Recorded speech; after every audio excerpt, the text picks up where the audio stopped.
The future of the Olympic Games. This is the fifth and final episode of our podcast, The Olympics Changes Through the Ages. Throughout this episode, we asked members of the public which sport that they would want to see in the 2020 Summer Olympics, as currently there are 8 sports contending for a place in the programme. The programme of sports that compete in the Olympics have chopped and changed considerably during the course of Olympic history. The number of sports competing had always gradually increased, but in the year 2000 the IOC decided to restrict the number to 28, which have been divided into 300 events in which 10,000 athletes compete.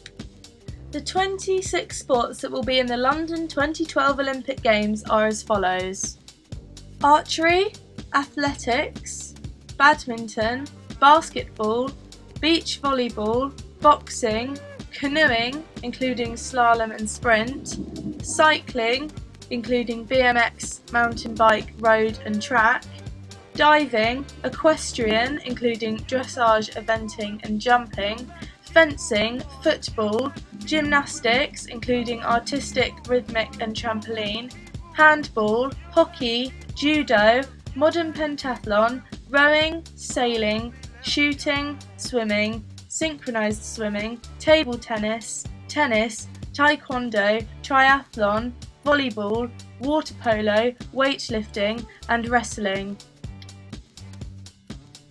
During a questionnaire that we carried out, we found that there were very few people who recognised all 26 sports to be in the programme. Most people missed out on recognising beach volleyball, usually missed one gymnastic and cycling event, particularly BMX.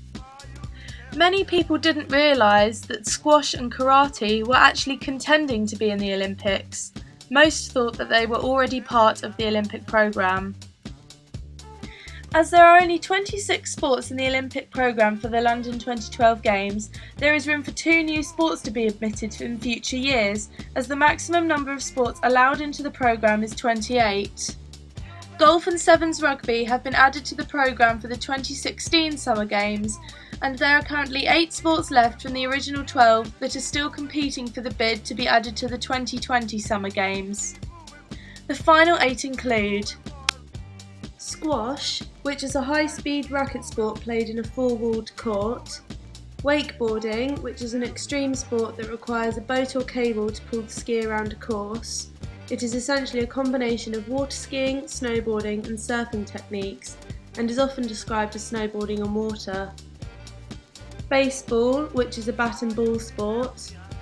Softball, which is another bat and ball sport derived from baseball. Roller sports, which include sports such as skateboarding, roller hockey and artistic roller skating. Sport climbing, which is a form of rock climbing using a climbing wall. Karate, a Japanese martial art, and Wushu, a Chinese martial art. So what did the general public think? Which sport did they want to see in the 2020 Games?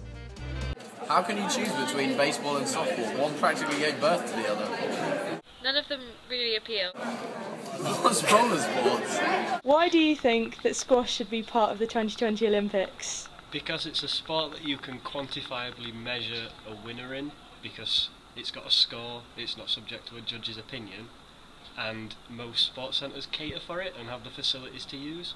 I don't think squash would make very good television. I mean, it would be good to be there live, but from your house you can't really get a sense of the atmosphere. You said that you would vote for wakeboarding to be in the 2020 Olympics. What's your reason for this? Well, basically, wakeboarding is just a new and up-and-coming sport. What's wakeboarding? Not as well known, and it'd be nice to get it a bit more out there. Things like skateboarding and wakeboarding and other roller sports, like, is appealing to even people that don't know anything about the sport, so it's easily accessible to the general public. The average person on the street couldn't aspire to be part of it. So you'd say that boys and girls can each easily compete in wakeboarding? Yeah. If I had to choose one, it'd either be karate or roller sports, because they sound quite fun to watch. I mean, karate is quite widely known. People can do it at an amateur level and then build up because there's classes available. What's Wushu? Wushu, I don't think anybody's heard of that. I think Wushu would really benefit from it. It's a sport that I haven't heard of personally, and I think one of the ideas of the Olympics is to help develop areas as well as develop people's knowledge of sports, and it can help people get involved into it. I don't think sports like karate and washing should be in the Olympics because they're not going to be available. I mean, you can get a karate lesson in England, but definitely not washing. So you think that golf shouldn't be in the 2016 Olympics? Why is this? I don't think golf really a sport so much. It's something you can do in your spare time and it's something you can be good at, whereas it's not like the other sports in the Olympics. It's not really fair. So they've got other events throughout the year, whereas the Olympics events don't. Okay, thank you very much. So we know what the public think, but what do you think?